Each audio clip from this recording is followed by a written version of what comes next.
For over 200 years, Americans have proven themselves to be a highly inventive and resourceful people, especially when it comes to their alcoholic refreshment.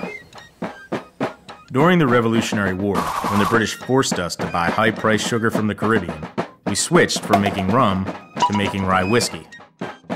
When the federal government tried to tax our rye, we rioted. Then we moved to the edge of the frontier, just beyond the reach of the law, to a place called Kentucky, and started making something called bourbon. And in 1920, when the government outlawed alcohol completely, we took to making it deep in the backwoods by the light of the moon.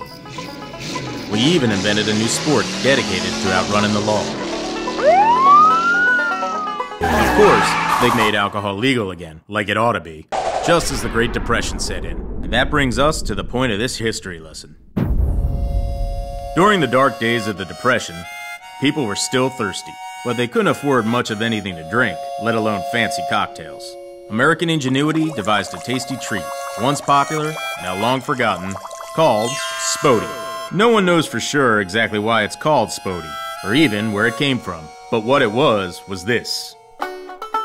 Homemade country wine spiked with strong backwoods liquor, then mixed in a bucket with whatever you had sitting around. Fruits, juices, herbs and spices, even soda pop. And now that the politicians, bankers, and Wall Street swindlers have put our country back in the economic shitter, we thought it might be a good time to reintroduce this hillbilly juice to the American people. So here it is. We even put it in an old-timey milk bottle, just like back in the day. Spodee, directly from White Mule Farms. Fortified country wine, 18% alcohol by volume. That's 36 proof, friends. Wine with a kick.